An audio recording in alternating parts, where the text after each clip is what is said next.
In this lecture, we will review the basics of sociology. This will be a refresher for those who have not had an introductory sociology class. For everyone else, please know there's much more to cover than what we will review here. We will then examine and apply sociology to the military or military sociology. You will see that sociologists have different perspectives towards society and the military in particular. Some are more supportive than others. I hope that you will develop the ability to see how and why sociologists develop the perspectives that they do. Don't be afraid to pick the perspective you like most. It may be pro-military, but it can also be anti-military. It may be both. Regardless, you can use the materials in the class to support that perspective. Sociology is the systematic study of societies, groups in society, and interaction among people in society. Psychology is much more about the study of the individual and even neurology. Microsociology focuses on large social structures. This means almost always means things like countries, states, large organizations, and institutions. A sociologist may study, for instance, how the military in one country is similar or different than the military in another country. Sociologists also study institutions like the family, economy, education, religion, and governments. Militaries can be considered an institution in and of themselves, or be put under the heading of the institution of government and politics. Microsociology focuses on interactions among individuals or small groups. A microsociologist or a social psychologist, that's what I am, may focus on things like the study of the causes of PTSD, the factors that help people manage PTSD, such as having access to medical treatment or social supports from family and friends. Sociologists typically use one or more theories to understand societal thoughts, feelings, and behaviors: structural functionalism, conflict theory, and symbolic interaction. Let's look at each one and look at military applications of those theories. Structural functionalism is a macro-level theory. It argues that elements of society are created to help society in some way, to help it exist in the first place. Things that help society are called functions, and things that don't help society are called dysfunctions. Dysfunctions are eventually eradicated over time. This is an altogether natural process. Think about it. Most things in society help people in one way or the other. We have families to raise children, cars to get us to work, and the internet to connect people from around the planet. Conversely, the buggy whip is not something we use in modern society because people use cars, not horses, to travel. So good luck with that new buggy whip startup company you've been thinking about. From a structuralist perspective, society is like an organism, and like the body, there are different parts that help keep it going. However, some parts are more important than others. The heart, for instance, is considered more important than, say, one of your toes. Hence, we spend more time and money studying and working on the heart than we do toes. So, in society, some positions are more important and we give them more honor and respect. Typically, medical doctors, for instance, make more money and have more respect than janitors.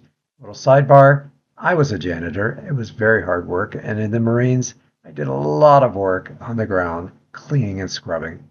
Nonetheless, and from a structural functionalist perspective, society has parts and they all help society in one way or the other. Under functionalism, institutions are organizations that help society as well. Clearly, the military's role is typically to protect a society. That's pretty clear. But it also does other things as well. It provides income for its members. It also provides income for those organizations that support people in the military. In military sociology, functionalism is largely seen in the I-O hypothesis, or the institutional occupational hypothesis. The I-O hypothesis is so important, I dedicate a whole lecture to it. For now, just know that it argues that the military is both an institution and an occupation. That means people join and stay in the military for both institutional reasons and occupational reasons. They may join because they want to serve their country. That would be more institutional. But they also want a paycheck. They want to pay the bills. That would be occupational. As an occupation, the military is a job. People join and stay for benefits. It is good pay and it's stable. Consider that the lowest ranking person in the military makes probably in the neighborhood of $24,000 a year. Now, that's about $12 an hour. You might be able to make that in the civilian world, but consider this. The military also pays for health care, that's several $1,000s a year, provides stipends for food, that's several $1,000s a year, as well as housing. That's also probably several thousand, if not more, dollars every single year. You do that in the civilian world to make 24,000, you have to subtract all of that from 24,000, and there's not much left over. Research shows that people join the military for both institutional and occupational reasons. Soldiers do want to serve their country, but they also need a stable income. A little sidebar, I can honestly say that I was not driven to join the Marines for the benefits. I received a grand total of $5,000 in educational benefits. Compare that to today's GI Bill, which covers most, if not all, tuition, in some cases even providing a stipend to students when they go to school. Back to the lecture. Enough about me. Make sure to check out the separate lecture on warrior culture and the I/O hypothesis. Conflict theory is another macro level theory. While it is about how individuals are trapped in an unfair society in which odds are against them, the theory is more about how groups or segments of society are treated unfairly. It is about racism, how African Americans have twice the unemployment rate than whites and Asians. It is about sexism, how women make 82% of what men do. It is about groups in society competing for a limited set of resources, and that leads to anger and division. So how do we have society if everyone's competing with each other? When there is anger and division, people are literally fighting each other.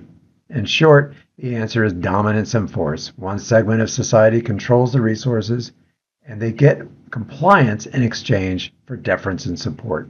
As long as people make enough money to feed themselves, they resist the desire to rebel and physically take the resources from the people who control them. The ones in control of society also rely on the physical forces to control those things. Force comes in the way of police agencies, but also the military. Conflict theorists have a nuanced view of the military. In C. Wright Mills's book, The Power Elite, he explores how a small group of people hold a disproportionate amount of power in American society. Mills argues that this elite group consists of leaders from three dominant institutions: corporations, the military, and the executive branch of government. These individuals make critical decisions that shape society, often without democratic accountability. Mills describes how these elites are interconnected through social networks, shared backgrounds, and mutual interests. They often come from similar educational and social environments, which helps them maintain their power and influence in society. And they both control the economy and have access to force to control people should they try to revolt against the system. Consider how the government will send in the National Guard to help manage riots. For instance, the New York draft riots in 1863 or the Detroit race riot in 1967. The federal government even used federal troops against veterans who protested not receiving promised benefits in the 1932 Bonus Army attack. Finally, look at how much money the U.S. government spends on its military. The graph shows that while the U.S. has the third largest military after China and India, it has the largest budget by far. From a conflict perspective, this spending helps political leaders stay in power. It can also be a source of inequality since the highest ranks of the military continue to be dominated by upper classes, men, and whites. Symbolic interaction is a micro-level theory. It focuses on ways in which one-on-one interactions and communications contribute to the construction of culture and society. How does society decide to pick its norms and values, for instance? It takes generations of interactions among people to create a norm or a value. The key is that society is not stagnant. It is constantly changing as people move in and out of groups in society. They add to those groups and take elements of group interactions into their own senses of self. A super important element of this theory is agency. This is wholly unique to the social sciences because it helps us explain why we can't study society using the same techniques as the hard sciences. Unlike cells and atoms, people can act against their very own values and beliefs. They can create and change them without much control or without much notice. Hence, just when you've created the perfect theory to explain why people do what they do, people change. Symbolic interaction is important to understand everyday processes in the military and how the military units develop the subcultures that they do. The Marines are famous for a saying called Semper Fidelis, always faithful, while the Navy SEALs have a reputation for being particularly tough. These cultures are created by its members, but those cultures can change over time as new people cycle in and out of those systems. The easiest examples include changes in uniforms over the years, as well as battle tactics that units utilize. When applied to the military, this theory can help us understand how military culture, identity, and behaviors are shaped and maintained. There are even ways to learn military culture in places we call boot camps. We will review some specific ways that sociologists have applied symbolic interaction to the military throughout the semester. For now, let's start with the idea of total institutions by Irving Goffman. Total institutions refer to places where individuals are isolated from the broader society for a significant period and lead an enclosed, formally administered life. These institutions have a profound impact on the lives of the inhabitants, shaping their behaviors, identities, and social interactions. The military has sometimes been thought of as a total institution. Beatty Wexler Siegel extended this idea by saying that the military is actually a greedy institution, one that expects more out of its members than other institutions. Members of the military often stress over the competing demands of the military and one's family life, the commitment to the group known as the military, as well as the commitment to the group known as the family. Other scholars have studied the stress process. Your text, I didn't have you read this, but it's in your text, reviews the ABCX model. I'm going to focus on Perlin's stress process because that's what I was trained in. The idea is that we all go through stresses in life, but then we have resources that help us manage those stresses. We also come from different backgrounds that influence the amount of stress we have and the distress we get as we face stressful events. This model is often used to understand the stresses of military life and how the military provides resources to help manage those stresses. In the context of military service, service members are expected to manage stresses associated with regular moves, exposure to danger, physical demands, and extended time away from family. These stressors can produce distress, usually manifested in mental health problems, and includes drug abuse, depression, and PTSD. However, the military also creates a support system to help manage those symptoms, something we will talk about this semester. Those supports include free access to counselors, recreational facilities, and even an officer and enlisted club to socialize. Bases typically provide all sorts of activities designed to help soldiers and families manage day-to-day life. One other important thing about this perspective as applied to the military, people bring in background characteristics that both influence stressors, that is growing up, for instance, in an abusive family situation, that increase people's likeliness to be stressed or more stressed when they face a stressor. People with more education tend to have fewer problems than people with less education, and people with more income can manage stresses better than those with people with less income. The stress process, in whatever form, will stay with us throughout the semester as we talk about the services and that veterans need and why the VA and other agencies focus their efforts on the ways that they do.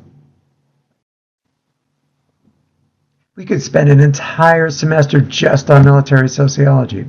The important thing now is to be able to take what we just learned and apply it to the study of veterans. Some of the same things we reviewed have direct parallels to the study of veterans. First, knowing the IO hypothesis is important to understanding the motivations for service. Talking with a veteran, you will quickly see that they will give you both institutional and occupational reasons for service. Similarly, there are veterans who are very bitter about their service. I met a former Marine who became the head of an organization opposing the Iraq and Afghanistan wars. He also saw all of his service as a type of brainwashing which led him to fight in a war and feel good about it. Now he clearly sees the world like C. Wright Mills and the military-industrial complex. Finally, total and greedy institutions are common ways that veterans view their service as something akin to family. You put in extra hours and you take on hardships for your family, and you do the same thing for your comrades in service. The stress process helps us to understand how soldiers get PTSD and other mental health problems and help them conceptualize how to manage them. For the rest of the semester, I expect you to be able to apply elements of sociology and military sociology to all of your assignments.